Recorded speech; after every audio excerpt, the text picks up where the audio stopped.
জ্যোতিবাবুর মতো শক্তিশালী নেতা ৯৫-তে প্রচারে এসেছে, তো তারাও কখনো কাঁথি পুরসভার ভোটে ভোট লুট করেনি।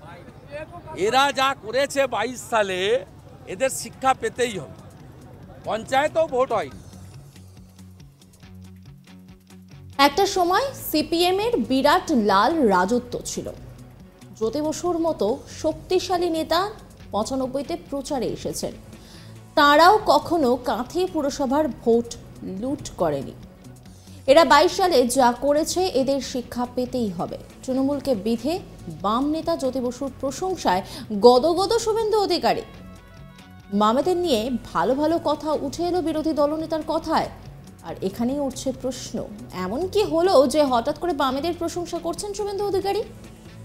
শুক্রবার পূর্ব মেদিনীপুর জেলার রামনগরে দলীয় বুথ কার্যক্রমে উপস্থিত হন বিরোধী দলনেতা শুভেন্দু অধিকারী। তার মুখে শোনা গেল বাংলার প্রাক্তন মুখ্যমন্ত্রী জ্যোতি বসুর প্রশংসা। শুভেন্দু বলেন, সিপিএম এর আমলে লাল দুর্গ বিরাট শক্তিশালী ছিল। তৎকালীন দক্ষ এবং শক্তিশালী নেতা ছিলেন জ্যোতি বসু। ৯৫-তে কাঁথিতে ভোট প্রচারে এসেছিলেন, কিন্তু তারা কোনোদিনও ভোট লুট করেননি।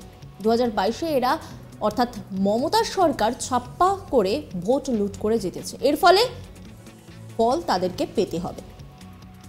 শুভেন্দু অধিকারী বিরোধী দলনেতা, তিনি কি বলছেন শোনাবো আপনাদের।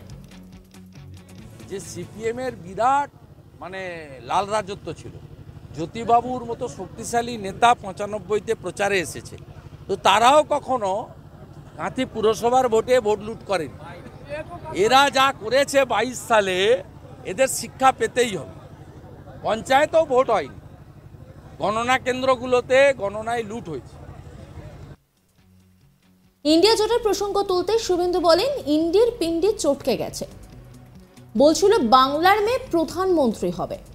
শুভেন্দু অধিকারী এই নিয়ে ঠিক কি বললেন শোনাবো আপনাদের। ইন্ডির পিন্ডি চটকে গেছে।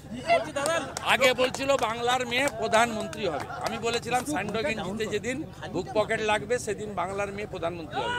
এখন বলছে ধরমভাব রক্ষা করো, মোদিজির বিরুদ্ধে লড়বো না। ৮১ বছরের খাড়গেজি, আপনি লড়ুন, আপনি গেলে ভোগে গেলে আপনি যান। এরপরে সাংবাদিকরা তৃণমূলের আইটি সেলের দায়িত্বে থাকা দেবাংশুর প্রসঙ্গ তুলতে মেজাজ হারান। তিনি বলেন, ওর বেতন ১৫,০০০ টাকা ভাইপোর পার্টি থেকে দেয়। ওই লেভেলের লোকের সঙ্গে আমাকে কখনোই কোনো কথা বলবেন না। ও একজন কর্মী, আমি ওদের মালিক মমতাকে হারিয়েছি। মমতা চোর। উনি কি বললেন শোনাবো আপনাদের। ওর বেতন হচ্ছে ১৫,০০০ টাকা।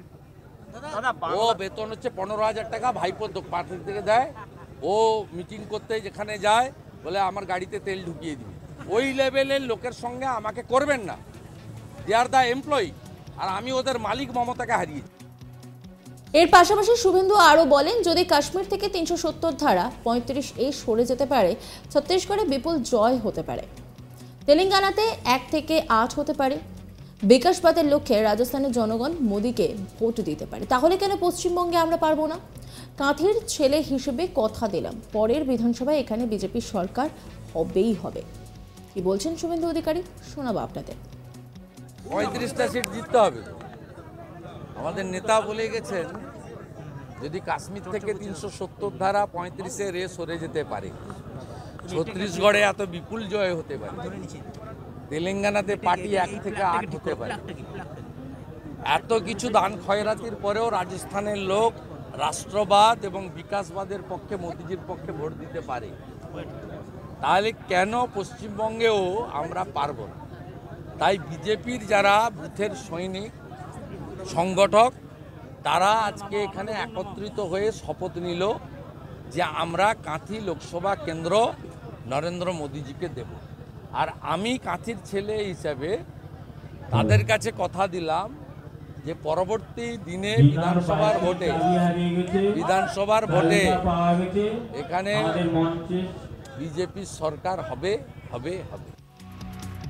শুভেন্দুর মুখে বামেদের কথা শোনার পর জোরালো জল্পনা শুরু হয়েছে রাজনৈতিক মহল জুড়ে। প্রশ্ন উঠছে, লোকসভা ভোটের আগে কেন শুভেন্দু লাল দুর্গ এবং তৎকালীন বাম সমর্থিত মুখ্যমন্ত্রী জ্যোতি বসু প্রশংসা করছেন? তাহলে কি সামনের লোকসভা ভোটে এ রাজ্যে ইন্ডিয়া জোট থেকে সিপিএমকে সরানোর জন্যই বারবার লাল দুর্গ ও তাদের নেতাদের প্রশংসা করে বাম সমর্থকদের দৃষ্টি আকর্ষণ করছেন শুভেন্দু। যদিও এই বিষয়ে প্রকাশ্যে কোনো মন্তব্য করেননি তিনি, তবে রাজনৈতিক মতাদর্শদের একাংশের ধারণা শুভেন্দুর এই রাজনৈতিক কৌশলের প্রধান উদ্দেশ্য লোকসভার আগে বাম সমর্থকদের দৃষ্টি আকর্ষণ করা। তাই বারবার শুভেন্দুর মুখে বাম নেতাদের প্রশংসা শোনা যায়।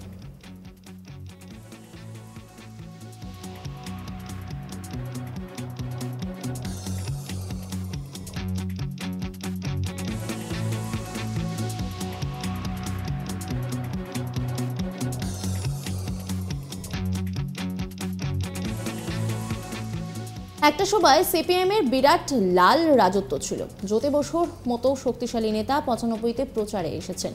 তাঁরাও কখনো কাঁথি পুরসভার ভোট লুট করেনি। এরা 22 সালে যা করেছে এদের শিক্ষা পেতেই হবে। তৃণমূলকে বিধে বাম নেতা জ্যোতি বসুর প্রশংসায় গদগদ শুভেন্দু অধিকারী। বামেদের নিয়ে ভালো ভালো কথা উঠে এলো বিরোধী দলনেতার কথায়। আর এখানেই উঠছে প্রশ্ন, এমন কি হলো যে হঠাৎ করে বামেদের প্রশংসা করছেন রাম নেতা শুভেন্দু? শুক্রবার পূর্ব মেদিনীপুর জেলার রামনগরে দলীয় বুথ কার্যক্রমে উপস্থিত হন বিরোধী দলনেতা শুভেন্দু অধিকারী। তার মুখে শোনা গেল বাংলার প্রাক্তন মুখ্যমন্ত্রী জ্যোতি বসুর প্রশংসা। শুভেন্দু বলেন, সিপিএমের আমলে লাল দুর্গ বিরাট শক্তিশালী ছিল। তৎকালীন দক্ষ এবং শক্তিশালী নেতা ছিলেন জ্যোতি বসু। 95-এ কাঁথিতে ভোট প্রচারে এসেছিলেন, কিন্তু তারা কোনোদিনও ভোট লুট করেননি। 2022-এ এরা অর্থাৎ মমতার সরকার ছাপ্পা করে ভোট লুট করে জিতেছে। এর ফল তাদেরকে পেতে হবে। কি বলেন বিরোধী দলনেতা শুভেন্দু অধিকারী, শোনাব আপনাদের। যে সিপিএমের বিরাট লাল রাজত্ব ছিল, জ্যোতিবাবুর মতো শক্তিশালী নেতা 95-তে প্রচারে এসেছে, তো তারাও কখনো কাঁথি পুরসভার ভোটে ভোট লুট করেনি। এরা যা করেছে 22 সালে, এদের শিক্ষা পেতেই হবে। পঞ্চায়েতেও ভোট হয়নি, গণনা কেন্দ্রগুলোতে গণনায় লুট হয়েছে। ইন্ডিয়া জোটের প্রসঙ্গ তুলতে শুভেন্দু অধিকারী বলেন, ইন্ডির পিন্ডি চটকে গেছে। বলছিল বাংলার মেয়ে প্রধানমন্ত্রী হবে। কি বলছেন শুভেন্দু অধিকারী, শোনাবো আপনাদের। ইন্ডির পিন্ডি চটকে গেছে।